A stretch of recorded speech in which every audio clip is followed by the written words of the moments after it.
Hello students, welcome back to Parmar classes Nalanda. This is Ankit sir और आज हम लोग अपना नया टॉपिक पढ़ेंगे। पिछले टॉपिक में हमने external genitalia of female reproductive system के बारे में पढ़ा था और आज हम लोग फीमेल का ही एक दूसरा ऑर्गन होता है बॉडी के अंदर जिसको मेमरी ग्लैंड बोलते हैं या फिर उसको कॉमनली ब्रेस्ट के नाम से जाना जाता है, हम उसके बारे में डिस्कस करेंगे। तो ब्रेस्ट क्या होता है ना, उससे उसके फंक्शन क्या है, उसका स्ट्रक्चर क्या होता है, हम लोग ये सब आज डिस्कस करेंगे। ओके, तो चलिए स्टार्ट करते हैं। ये क्लास 12th के लिए, बीएससी नर्सिंग, जीएनएम और पैरामेडिकल स्टूडेंट के लिए बहुत ही हेल्पफुल वीडियो है, इसको पूरा देखिएगा, है ना। और जो लोग पहली बार आए हैं मेरे चैनल पे, प्लीज़ सब्सक्राइब कर दीजिएगा, है ना। और कोई भी आपकी डाउट है इस वीडियो को देखने के बाद तो आप लोग कमेंट ज़रूर करिएगा। आप लोग का हर एक क्वेश्चन का मैं सॉल्यूशन करूंगा। ओके, चलिए स्टार्ट करते हैं। मेमरी ग्लैंड्स, जिसको ब्रेस्ट के नाम से भी जानते हैं, ठीक है। तो मेमरी ग्लैंड क्या होता है बच्चों? मेमरी ग्लैंड एक ऐसा ऑर्गन होता है जो मिल्क के प्रोडक्शन के लिए जाना जाता है, जहां से मिल्क का सेक्रेशन होता है फीमेल के बॉडी के अंदर। ओके, तो organs that produce milk for the sustenance of A baby, ठीक है। एक ऐसा अंग शरीर का जो मिल्क के सेक्रेशन के लिए जाना जाता है। और क्यों सेक्रेट होता है? ताकि एक बच्चे को सही ढंग से पोषण मिल सके, सही ढंग से न्यूट्रिशन मिल सके, ठीक है। आपको पता है कि माँ के दूध में बहुत ज़्यादा पोषण होता है, ठीक है। बहुत सारी बीमारियों से लड़ने के लिए उसमें ताकत होती है ना। और बच्चे का इम्यून सिस्टम उससे काफ़ी मजबूत होता है।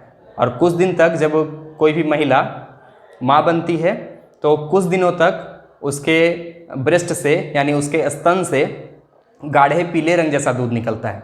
उसमें बहुत ज़्यादा नॉरिशमेंट होता है और बच्चे को बहुत सारी बीमारियों से लड़ने की क्षमता वो उसको प्रोवाइड कराता है, ठीक है। इसलिए डॉक्टर और नर्सेज के द्वारा उनको एडवाइस दिया जाता है कि आप अपना दूध बच्चे को सेवन कराएं, ठीक है। ऐसे मार्केट से तो बहुत सारे लोग पिला देते हैं, अगर मजबूरी है किसी के साथ, है ना, शरीर साथ नहीं दे रहा है या फिर सही ढंग से ब्रेस्ट के अंदर मिल्क का फॉर्मेशन नहीं हो रहा है, तब मार्केट से वो ला करके पाउडर वाला दूध उनको पिला देते हैं। लेकिन ऐसे जब शरीर सही हो तो माँ को अपने बच्चे को अपना ही दूध पिलाना चाहिए, ठीक है। ऑल्सो कॉल्ड एसेसरी ग्लैंड्स, इसको हम लोग एसेसरी ग्लैंड के नाम से भी जानते हैं। ऐसा क्यों जानते हैं? क्योंकि ये फीमेल रिप्रोडक्टिव सिस्टम को सपोर्ट करता है, ठीक है। इसीलिए इसको हम लोग accessory gland of female reproductive system के नाम से जानते हैं। Okay, these exocrine glands are enlarged and modified sweat glands, ठीक है। ये कैसे ग्लैंड होते हैं बच्चों?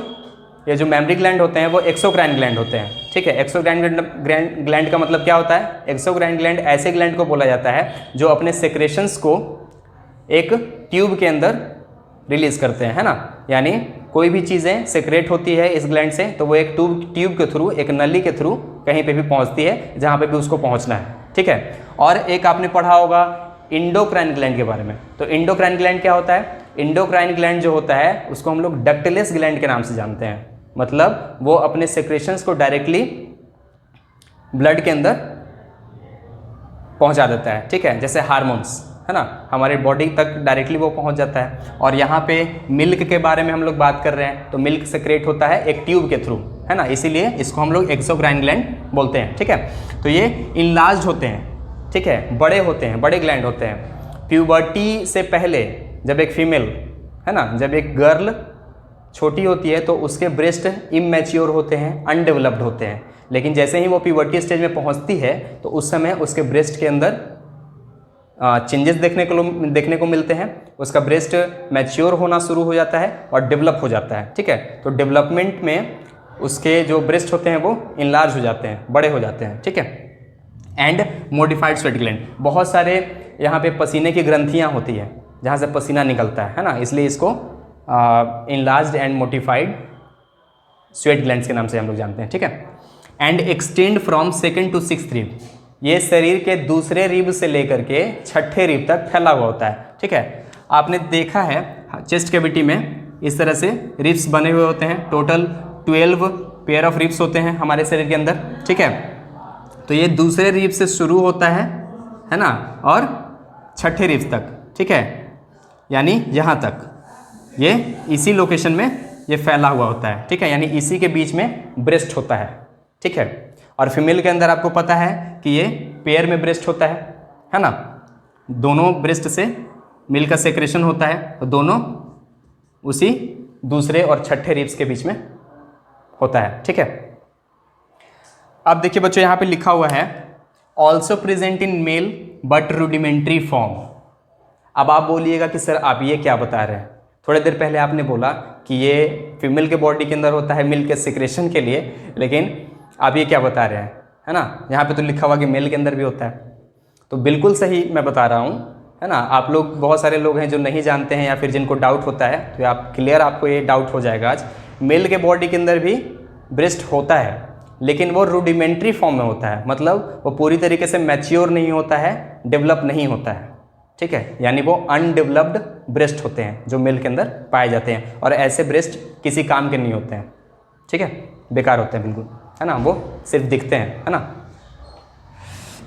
यहाँ पे आपको जो डायग्राम बोर्ड पे दिख रहा है बच्चों, है ना, वो मेमरी ग्लैंड का डायग्राम है, ब्रेस्ट का डायग्राम है, ठीक है। इस डायग्राम को आप देख लीजिए, इसके लेबल किए हुए पार्ट्स हैं, और अगले इसके पार्ट 2 वीडियो में मैं आपको इसके स्ट्रक्चर्स के बारे में बताऊंगा, ठीक है।